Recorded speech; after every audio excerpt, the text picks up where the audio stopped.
അബൂ സഈദ് അൽ ഖുദരി റളിയല്ലാഹു അൻഹു ഉദ്ധരിക്കുന്ന ഒരു ഹദീസ് ഉണ്ട്. നബി സല്ലല്ലാഹു അലൈഹി വസല്ലമ പറയാം, മാ മിൻ അബ്ദിൻ യസൂമു സൗമൻ ഫീ സബീലില്ലാഹ്, അല്ലാഹുവിന്റെ പ്രീതി കാംക്ഷിച്ചുകൊണ്ട്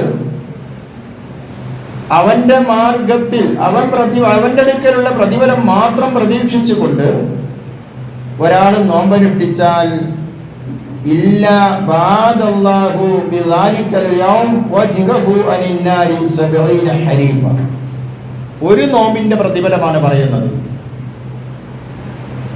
70 മൈൽ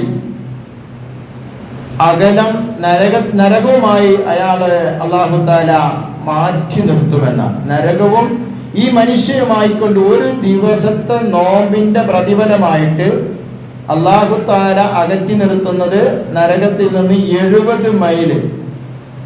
ഞാൻ മനസ്സിലാക്കിയത് ശരിയാണെങ്കിൽ ഏകദേശം 100 കിലോമീറ്ററോളം ഒരു നോമ്പ്,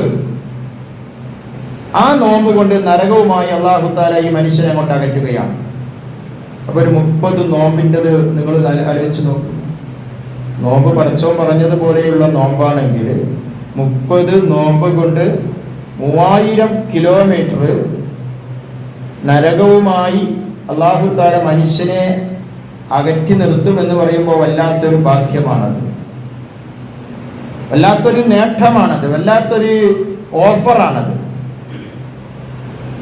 മറ്റൊരു ഹദീസിൽ മൻ സാമ സൗമൻ ഫീ സബീലില്ലാഹി ജഅലല്ലാഹു ബൈനഹു വ ബൈനൻ നാരി ഖന്ദഖൻ കമാ ബൈനസ് സമാഇ വൽ അർദ്. ഒരു നോമ്പ് ഒരാളെ അനുഷ്ഠിച്ചാൽ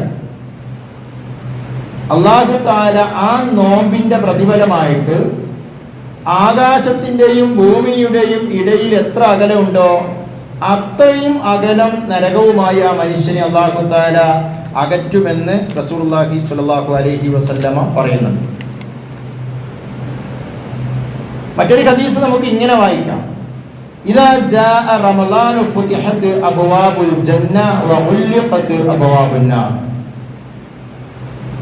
റമളാൻ വന്നാൽ അല്ലാഹു തആല ഫുതിഹത് അബ്വാബുൽ ജന്ന, സ്വർഗ്ഗത്തിന്റെ കവാടം തുറക്കപ്പെടുകയാണ്. വ ഉൽഖത് അബ്വാബുൻ നാർ, നരകത്തിന്റെ കവാടം അടക്കപ്പെടുകയാണ്. എന്ന് പറഞ്ഞാൽ സ്വർഗ്ഗത്തിലേക്ക് കടക്കാനുള്ള അവസരങ്ങൾ ഇങ്ങനെ അല്ലാഹു തആല വെച്ച് തരികയാണ് നമുക്ക്.